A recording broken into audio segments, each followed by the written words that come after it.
Hi there, I'm Lillian. Welcome to my channel. Here I talk about what it's like to wake up one day and find yourself in a real life nightmare. You discover you're married to a covert narcissist. How I was baited through love bombing, trapped by a trauma bond, and stuck in blindness, unable to tell the difference between abuse and love for 34 years. Here I share my journey of how healing my feminine heart was the key to everything. I started to understand God in a whole new way, and His Word spoke to my heart in a way I didn't know it could. I learned to understand myself better and why I struggled with self-confidence and why predators were always drawn to me. But the most significant revelation was that a healed feminine heart can drive away darkness with light. So today I'm going to talk about what it means when you've got high conflict in your marriage. If you fight a lot, you've been conditioned to think it's normal.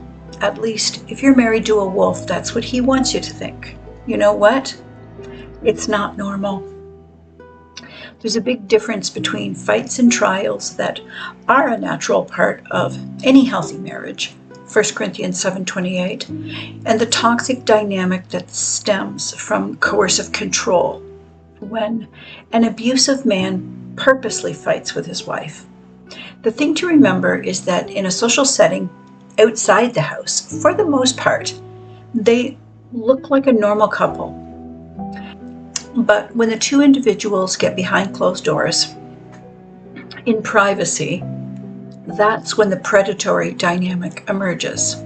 Unless you've experienced evil and been healed, you cannot tell from the outside. You think you can tell the difference between a healthy marriage and an unhealthy one. You think to yourself, I would know if I was looking at an abused woman. And if you're her, and you've seen movies like Sleeping with the Enemy, or The Invisible Man, or Dirty John, the Betty Broderick story, and you think that poor woman, I would do this, or I would do that. But you never imagine that you're actually talking about yourself. You've got to wake up and realize that when you look around your church on Sunday morning, or your small group, or whatever you call your gatherings or meetings, you're not seeing the truth of what you think you see. There are hypocrites that you cannot see. Matthew 15:7-9. There are unsaved people that pretend to be saved. They are intentionally disguising themselves. 2 Corinthians 11:14. There are false brothers. 2 Corinthians 11:26. There's people lying to deliberately deceive. It's their purpose for being there. Galatians 2:4. There are those who look like believers, but are there to prey on women who are weak and broken. 2 Timothy 3:5. Satan has strategically positioned his followers within the congregations and gatherings of true believers. Matthew 13:25. There are wolves that have sneaked in, looking like the sheep in order to prey on the weak. Jude 4. I'm telling you, you can't see it from the outside. I was living right inside the marriage and I couldn't even tell. I knew something was up, but I just couldn't put my finger on it. That tells you the level of my brokenheartedness and his level of sociopathy. I just thought, like every other woman that's unhealed and living in a marriage with a dangerous man, my marriage was just highly, highly conflicted. That's just the luck of the draw. You're so focused on all the conflict, and that's the point. You've got no capacity left to even consider the truth. He's not a good guy that just happens to make lots and lots of bad, hurtful choices when it comes to you. He's evil. I know I say don't look for red flags. Red flags sometimes help, but but they only are indicators of where someone needs to heal.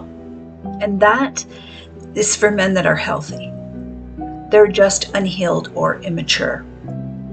So observing red flags only help you if you're not married to a wolf. Predators are evilly smart. They want you looking for red flags because he knows you're broken enough to not be able to see them. That's why I always encourage you to try and see in patterns or clusters. It's not that there's never anger or impatience or frustration in an argument.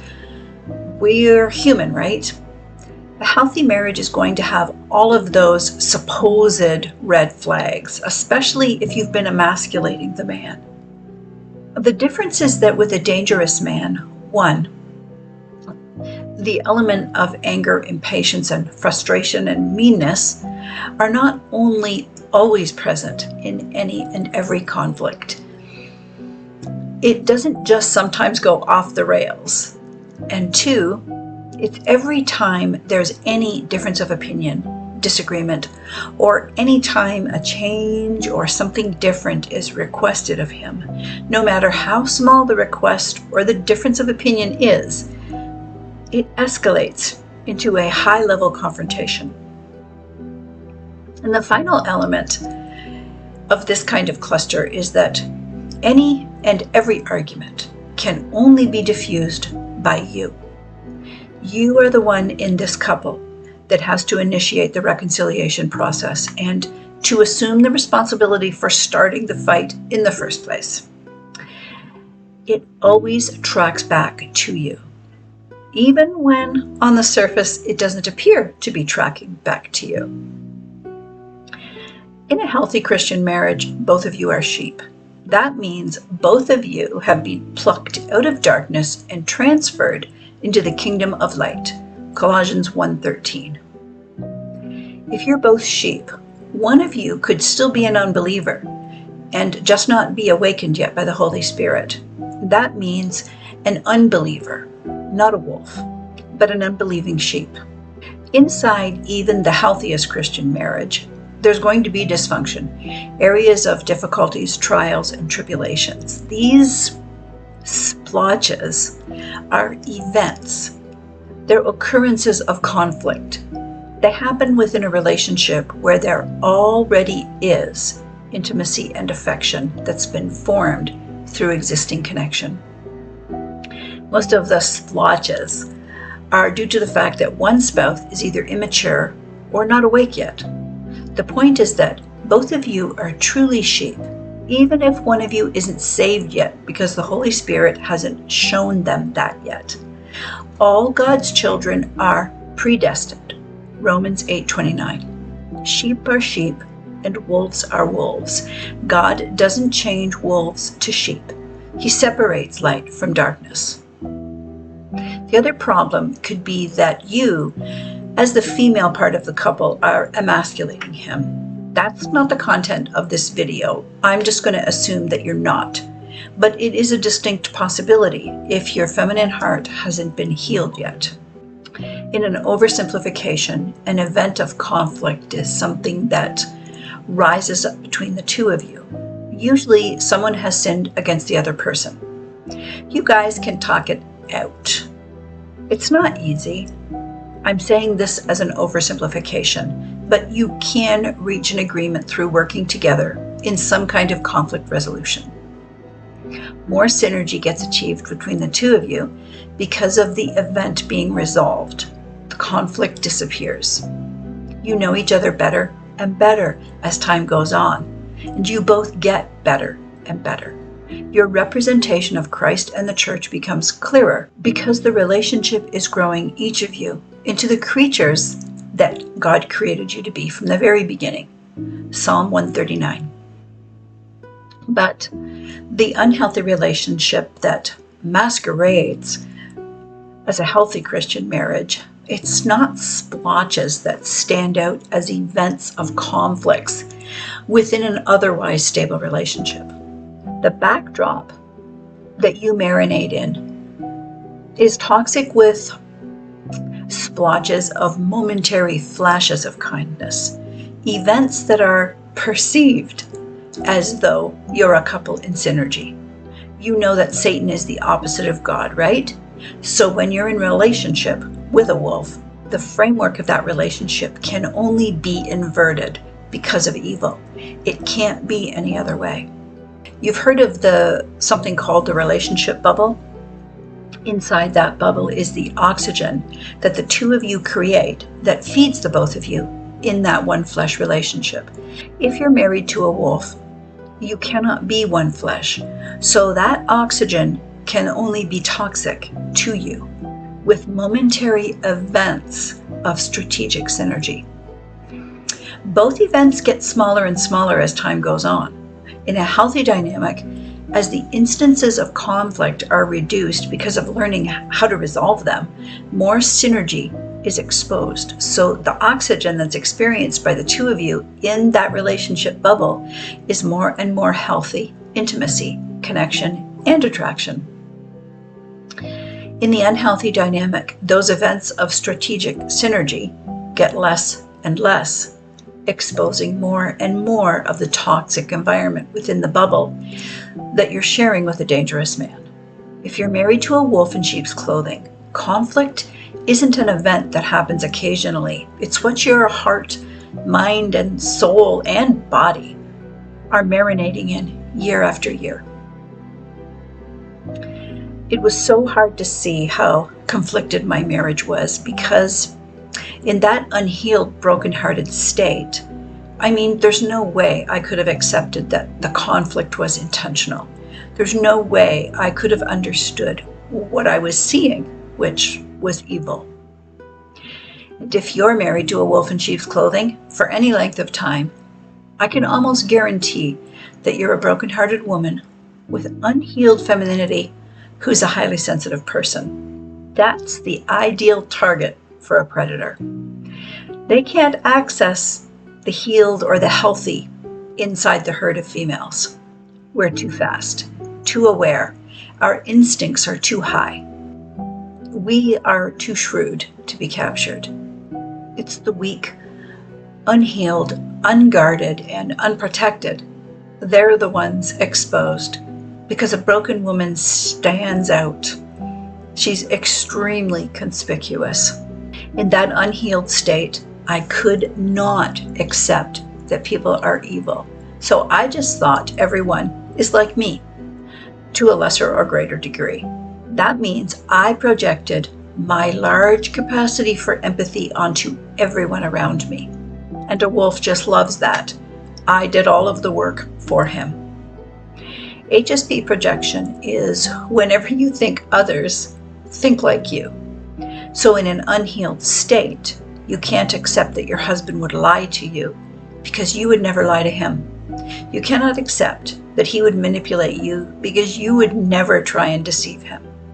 You simply cannot accept that the man who calls himself your husband would ever hope for your worst outcome, would ever want you to fail, or withhold celebrating you, because it's inconceivable to you that you would ever do any of those things to him.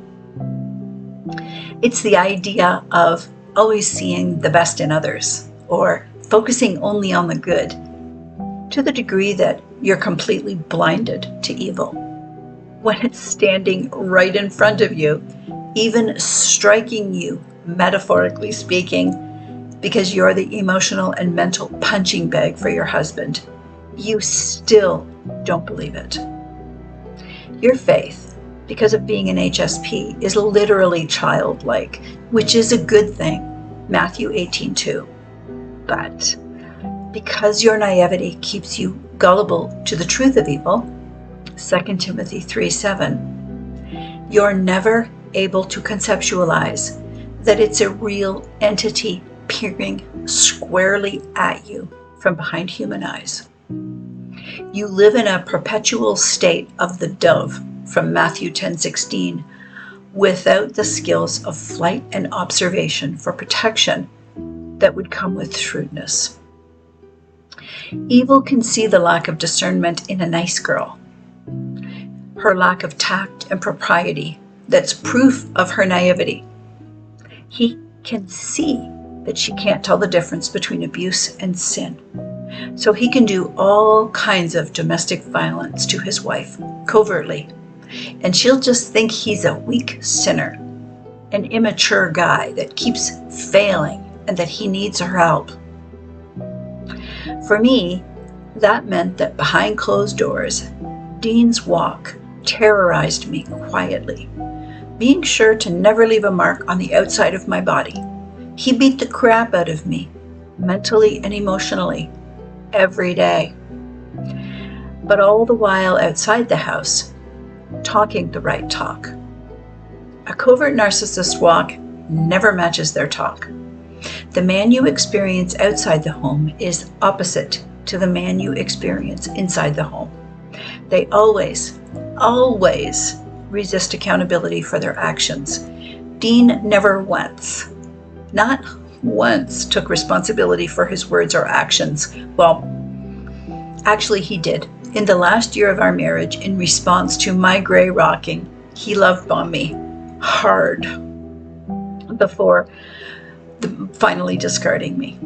But for 32 years, he didn't. Not once did he make himself accountable for anything he ever said to me or did to me. Instead, he would twist the circumstances so that he appeared like the victim. And when that didn't work, he twisted God's word against me by framing me as a fearful and selfish wife, one who was completely unforgiving. He used verses like, love covers a multitude of sin, or love is supposed to bear and hope all things and endure all things. Or that I was judging him. Matthew 7:1. And because of my unhealed feminine heart, I lacked the wisdom of shrewdness to see and understand the difference between a good guy making some bad choices and true evil. Evil was stripping my heart, little by little, every time I agreed that any conflict was my fault and I took responsibility for it, which then got twisted around to it always being all my fault. Somehow, some way, he would hurt me and it was always my fault. Here's the truth, sister. Here's the reason there's so much conflict in your marriage. Because you won't let him hurt you without you taking the blame. That's how it is when you're married to a wolf. He's entitled to hurt you because you agreed to that when you became his wife. He believes he is God, and if you point out anything less than God-like or perfection in him, it's you that's in error. Therefore, you deserve everything that happens. In his mind, by disagreeing, you are asking for him to hurt you. And this is why your conflicts never get resolved. Because to him, there is no conflict, only you disagreeing with him, only you attacking him. And that's why, as the years roll on, you feel more like two boxers in the middle of a ring. All the time, it's where the relationship lives, in the center of the ring when the fight is going on. You have sporadic moments of reprieves as each boxer goes to their respective corners. It seems less like a marriage and more like a war, because it is. You are enemies. So, all marriages have conflict, but there's a definite difference between a man that's dysfunctional and a man that's dangerous. With a marriage that's difficult or dysfunctional, there's reconciliation, usually. Sure, there's some agree to disagree. I think that's normal in every relationship because we're all different, right? But even with that agree to disagree, that's a welcomed end result because even if you're not always on the same page, you are both living from the same book. So if both of you are a sheep, probably over 90% of conflicts are solvable. We talk about conflict in marriage, but the truth is that conflicts in a dangerous marriage in no way resemble conflicts in a difficult marriage. It's a misnomer.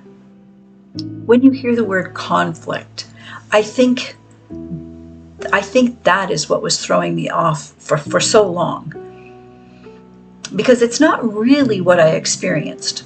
When you say the word conflict, it conjures images of two relatively reasonable people sitting on a couch or at a table, having a heated discussion about something, trying to get to the bottom line or find a final solution. That's not what conflicts were like in my marriage. It was more like walking blindfolded through a minefield, as the enemy watched me pluck my steps through words and phrases in the conversation in a fruitless effort to avoid his strategically hidden explosive devices. And also, when a person says the word conflict, it has a feeling of something that happens between the two of you in the moment, and it's going to be resolved by some kind of method of problem solving. If you're married to a sheep, just a normal guy that's difficult and dysfunctional, and maybe even immature, yes, that's what happens. But that's just not the truth if you're married to a wolf. Remember, covert narcissists are always doing recon work. Shortly after I became a Christian, the Lord had me study predatory animals. I studied birds of prey and sharks. And that's when I developed a love for all things about sharks. I don't like sharks because they're sharks. I like sharks because of what they can teach us about predators. And honestly, it's rather embarrassing, but even then, way back then, I think the Lord was showing me and I just completely missed it. Anyway, my point is that there's this great scene in Jaws, which is my very favorite shark movie, by the way, where Matt Hooper, the marine biologist, says to Mayor Vaughn, "Mr. Vaughn, what we are dealing with here is a perfect engine, an eating machine. It's really a miracle of evolution. All this machine does is swim and eat and make little sharks, and that's all." End quote.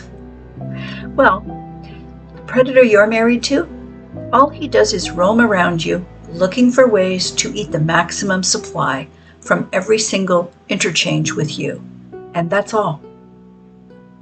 That conflict has been placed exactly where he wants it to blow up. It's not a mistake or a misunderstanding or an unfortunate situation or a happenstance or coincidence. It's a planted plan. Sometimes they're buried deep. He's been planning it for a long time. Or they extrapolate on an event that happened a long time ago. Or sometimes the bomb's been planted in shallow dirt, just underneath the surface. It's still planned for maximum damage towards you. And he'll feed off of your emotions. With a dangerous man, 100% of the conflicts, 100% of the conflicts remain unresolved. And there is zero. I mean zero. No space, capital N, capital O, for the phrase agree to disagree. The only time you get any kind of perceived reconciliation with a covert narcissist is when you accept the responsibility and take the blame. In this alleged reconciliation, there's a short time of span of normal life, normal relationship after the bomb goes off. This perceived resolution, always initiated by you, remember, is how you know you've been gaslighting yourself. It's merely a gestation period for the next conflict. It seems like you're back to good, but it's not true connection though. Looking back has given me a 2020 vision. Well, looking back and a lot of healing over the last 2 years, I can see that things weren't better or even back to good. The relationship's not better. You're not better, and he's not better. All that had happened with that fake resolution was that I was fooled into thinking that we were closer. The absence of the fight mimics real conflict resolution. He's a deceiver, right? Like Satan's a deceiver that masquerades as an angel of light, so does all other aspects of evil. They deceive. 2 Corinthians 11:14. Intentional abuse is meant to masquerade as a dysfunctional, immature, good guy making bad choices. When I look back and I put words to what I experienced in my marriage for 34 years, the words I feel are words like clash, struggle, collision, friction, strife, disorder, animosity, predicament, not safe. There were no space for words like harmony, reconciliation, truce, resolution, cooperation, unity, connection, support, or benefit. Another reason I find the word conflict ill-suited for dangerous men is that it's not just lots and lots of conflict. It's consistent conflict. It's the standard of living minus any reconciliation of conflicts. I talked about that earlier. The glimmers of positive health between the two of you disappear over the years. And with that, there's something else. Without true reconciliation, there's no closure. So they're left open to be revisited whenever it suits the dangerous man for more feeding, for more narcissistic supply. This is how your physical health is deteriorated. Your body never experiences the positive chemicals and juices associated with the tend and befriend that comes from reconciliation and closure. Only cortisol, that's stress hormone. You live in a constant state of fear, and your body knows it. And this is how it goes from dangerous to deadly. You find yourself feeling conflicted about disagreements and confused. I often found myself saying to myself, when I was alone, I can't even remember what we were fighting about or how it started. If you've been experiencing this kind of conflict for years, you're seriously starting to think there's something wrong with you. Constant cortisol doesn't just prematurely age your body so you rapidly lose your good physical health. It also shrinks your mental capacity.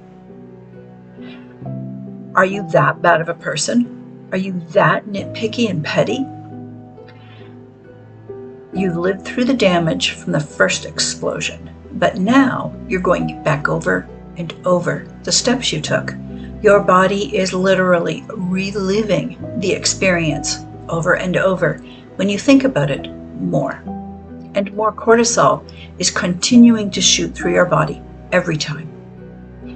You're now living in a constant state of fear all the time. You double down on yourself for being such a bad wife and such a bad daughter of God and think, I've got to do better. Living in this constant state is what I call ambient abuse. This is the goal of the covert narcissist. He's won. And I say he's won because to him, that's what it's been all along. He has won if he can destroy your mind and emotions and your body by making them sick or by getting you to commit suicide. He gets to murder you without leaving blood on his hands. Look at what God tells us. Be sober-minded. Be alert. If that doesn't describe shrewd, I don't know what does. He says, your enemy, the devil, is prowling around looking for anyone he can devour. 1 Peter 5:8. Ambient abuse is the water the frog sits in, except for it's not water you're sitting in. It's toxic sludge engulfing you. And you think that you're the problem. Over the years, I couldn't openly discuss or explain my emotions or feelings that had been hurt when he did. It became too risky. I wouldn't have used that word back then, though. because I didn't know he was dangerous. My body was responding like she was afraid, but I never would have said my husband was dangerous to me. Every time I wanted to talk about anything that was relational, or if I wanted to make a request from the relationship or tried to resolve even the smallest conflict, it always, I'm saying yes, always ended up in a fight. Yet he would never bring up anything that I would ever do that hurt his feelings, or things that would have offended him, or things he wanted to resolve. He never initiated conflict resolution. I asked him about it, and he said that he was just easier going than me. Yet, whenever I brought up anything that I wanted to have a conversation about, that's when he would spew in angry resentment everything I had ever done. Things he kept track of, things I'd said or done that he didn't like. It seemed like he had a mental checklist that he kept under lock and key and only revealed at those times. The natural course of action in a healthy marriage is to stick on track when you're trying to resolve a conflict. I explained a few times that I wanted to deal with my grievance, but if he had a grievance against me, that he needs to bring it up on his own time at a later date. I tried to lay that process out on the table, and it caused massive narcissistic rage about how I was trying to control him, manipulate the conversation, and have it my way all the time. He never brought up any grievances on his own, ever, on the front end, on his own initiative. They were always on the back end of mine. This is how he never accepted or acknowledged or owned any responsibility for anything he said or did.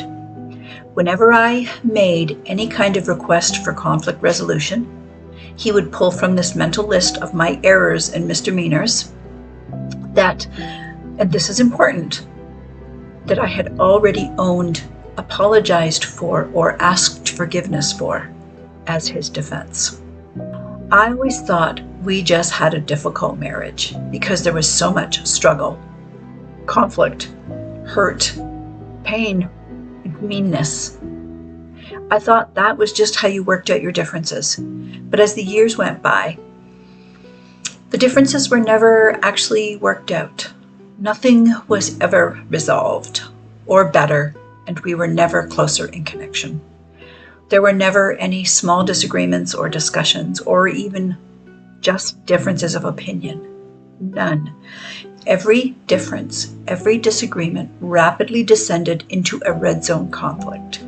And until I accepted full responsibility for starting it, it would continue to descend into more verbal brutality. If you've been married for a long time, you've been in a war zone for many years, then there's bombs everywhere. And this is how you've been covertly coerced into not being able to trust your own feminine heart and mind. Your vulnerable, transparent, and honest communication, your empathy has been used against you to destroy you. See, every relationship book, every single one of them speaks about the importance of communication. Yet, God says the opposite. He wants his daughters to understand how imperative it is to learn when not to communicate. He's giving us the solution right in his word. Be quiet and don't talk. 1 Peter 3:1, right? Without a word. You know, Jesus was also strategically set up by wolves. In the face of his attackers, he went from speaking very little to speaking nothing. Matthew 27:14. He's our example. Christendom has led us to believe we shouldn't talk because we females are bad, or unimportant, or stupid, or we talk too much with little value, because we're responsible for the fall of humanity, which, by the way, is categorically not true. It was Adam's responsibility. That's for another video. When God says don't talk, he means it for our strategic protection so that we can detect wolves pacing among the flock as sheep. Or, if the enemy is in your own home, quietness allows all your feminine gearing to organically kick in, and you can watch as the wolf exposes himself.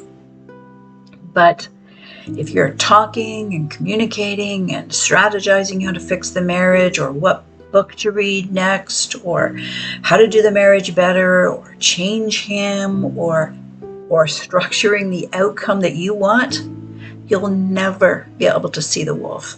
And he'll never leave. Like Matt Hooper says, the only way the shark is going to leave is if you take away his food supply. Closing thoughts. First, shh. Don't say a word about this to him. Discovering that your husband's dangerous is a scary place to end up. It's never where you thought you'd be, and it feels like an unreality. But your silence about your awareness of what he really is, that's your safety zone. And always remember, a clueless guy that causes dysfunction and seems difficult, he's not dangerous. But the malignant man is not clueless. He just pretends to be difficult and dysfunctional so that he can hide how dangerous he is.